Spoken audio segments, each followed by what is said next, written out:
Alright, today I get to do something a little different. We're going to go for a ride along with the west wind, and we're going to scout some canola from the air today. Here's the main spray plane getting pulled out of the hangar. Won't be riding in this one today, it's just a single seater. Today, we'll be riding in that little guy.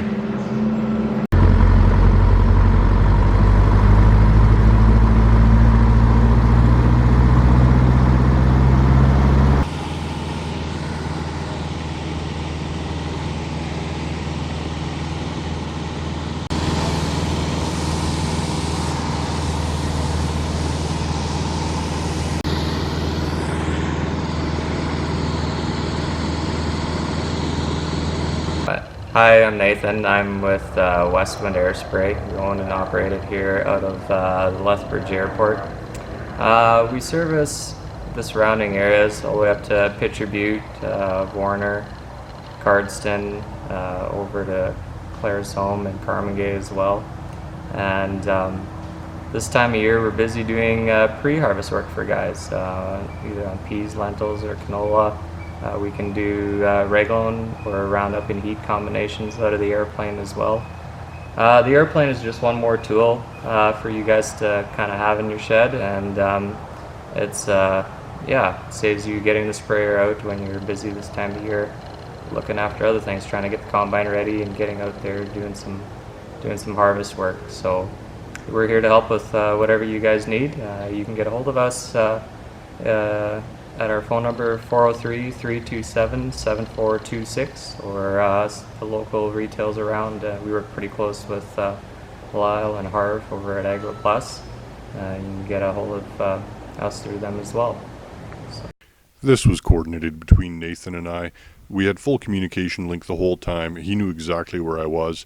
I was about 80 feet over top of him here as he's desiccating pinola crop with Regulone Ion.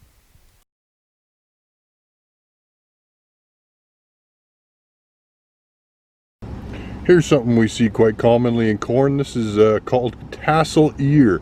So how this happens, usually on tillers, is when the flower, like the flower that will become the tassel, is developing early on in the stage, it develops kind of bisexual. It's both male and female. And at some point, the plant makes the decision and it says, this flower is only going to be male and produce pollen. And if stress is introduced, or hail or mechanical damage, then quite often that signal gets messed up and the flower will develop as both male and female. So in this case, the bottom part of this tassel developed as male and the top developed as female. So that's what that is. It's called tassel ear. Oh, the corn down here sure looks pretty nice. Whoa! Oh, I'm so scared. All right, what do you think of that, Eric? Good. Is that a big cob? Yeah. Let's find some more corn. let's keep going. All right. So in an oat field, how do you tell the difference between wild oats and tame oats? Well, there's some wild oats. You can see the difference in height is a dead giveaway. But also, if you look at the panicle, you see it's way more open. It's way, like, everything is much longer compared to a tame one such as this. Everything is much more compact and put together in a tame oat than in a wild oat. And that's pretty much how you tell. Once they get a little bit more developed like this one, you can see the distinctive color of the wild oat seed. Of course, a tame oat is going to be brown and not black. Well, a lot of the safflower, especially in the dryland corners, is finished flowering now, and if you open up the heads, you can see we got seeds developing and filling in there. So we got some nice plump white seeds filling in. Silage oats coming along really well this week. You can see we got nice, robust, thick plants here, and we're just coming up into flag leaf timing here on these. So the heads are well developed. You can see them here where I've sliced the stem. So we're going to have head emergence here in, probably less than a week, for sure. Well, the fall rise, getting close to combine timing. It's been swath. Just checking it now, just hand thrashing out a sample. You can see the ergot in here. We got a good chunk there, another one here. So there's definitely some good size ergot in here we're going to have to keep an eye on. And our moisture sitting in the swath right now, 13.9%. So if we get some good sun today, it might be ready to go later this afternoon. Here's a good example of Sclerotinia in canola. Once again, identified out in the field by its, desiccated top. You pull up the plant, and down here, look, we got a whole bunch of white mold on it, and the stem feels hollow. Now if I cut this open, it might be advanced enough that there's a sclerotia body in here, so let's take a look. Alright, now I cut that lower stem open, and you can see right here, right in there, is a black little sclerotia body. So that is indeed Sclerotinia. We did spray this field, but it's still, even the best fungicide really is only rated for suppression. You'll still always get a couple here and there, no matter what. Checking out my hailed beer fields over by Carmen Gay, and it's getting combined right now, and it's coming off a little bit better than we expected. At least it's better than 10 bushel. But holy cow, is it ever greening up underneath the crop. Definitely a good germination rate on those seeds that got knocked out by the hail. It's regrowing really rapidly across the field. This would have been a real problem if we swathed it and it had to sit in the swath for a while. You'd end up having a real hard time picking that up. So we could let this grow and actually take off a nice barley green feed crop, or we can spray it out. Here's the dividing line in a dryland canola field. On the left over here we have L233P, and on the right we have the new Pioneer Hybrid P501L, Liberty Tolerant Pioneer Hybrid Canola. They both look pretty good. We got good sized pods over here on the 233P. We're a couple days faster over here. I'd say, maybe 3-4 days at least. The Pioneer Hybrid, we got really nice big fat pods over here. So it'll be really interesting to see what the yield difference is over here. I think the P501 might have a slight advantage just based on the pod size that I'm seeing. Alright, here I pulled the pods off the main stem of 233P and 501L. This is dryland canola. You can see they both look pretty good. We got some big pods and small pods on both sides. One thrip affected pod over here on the Pioneer Hybrid, but that's fairly normal. Maybe I should have picked a better plant. But yeah, they both look really good. Honestly, I think it's probably a toss-up as to which one's going to yield better.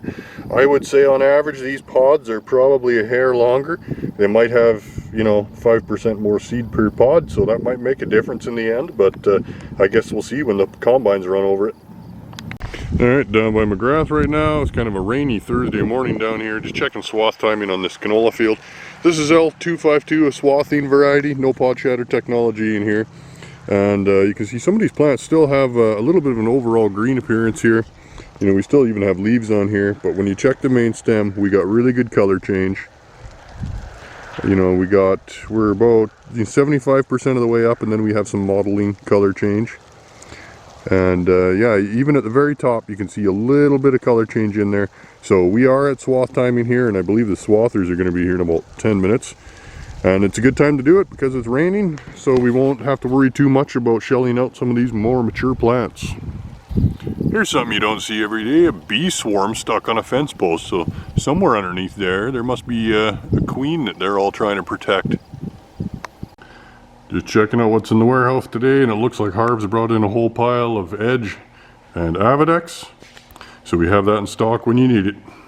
Which is good because Gowan has their new buy two get dollar back program. So buy 2 units of Edge, Avadex or Fortress and you get some money back.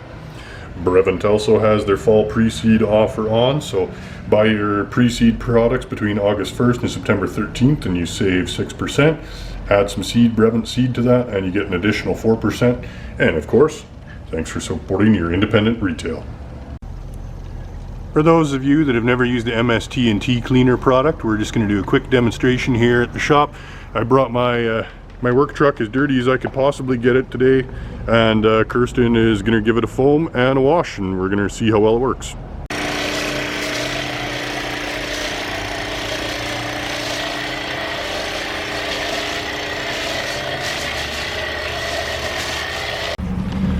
Yeah, here you can see as the foam is coming down, it's stripping off all the muck.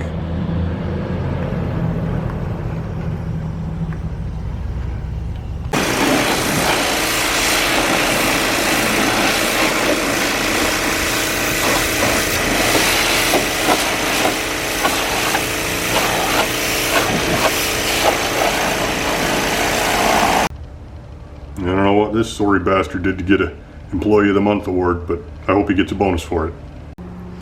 Checking out the Pioneer 58 AM corn over by Lethbridge, and as you can see, we're now in the blister stage here. So we're starting to fill out these kernels. The cobs are already getting to be a pretty good size, so I can't wait to see how these turn out. If you're like most people, you're drying on barley stubble, you got patches like this, where you had thin crop, the weeds were able to get some light, and they're starting to regrow pretty rapidly. So if you need to take care of that, we carry DB878 from the Precision Pack machine. We got Blackhawk, we got Distinct, we got Banville, Dicamba products. So give Harv, Gary, or myself a call and get a quote for your post-harvest spraying needs. And now it's time for Question of the Week. And the answer to last week's question was, this is curly cup gumweed. A weed of roadsides and pastures, not much of a problem, but you do see it on the margins of fields here and there. Alright, last week's question of the week might have been a little bit too easy, so we're going to go real hard this week. So this crop is oats. It is second seeded oats, and we got some herbicide damage showing up on these weeds. I want you to tell me what herbicide or which groups are used as mode of action to show these symptoms. We've got curling and fainting, and there's also burn marks on the leaf. So put your answer below in the YouTube comments, and we'll get you a good prize this week because it's a difficult question. Maybe it'll be a nice Agro Plus fall jacket. Thanks for watching, like and subscribe, and we'll see you next week.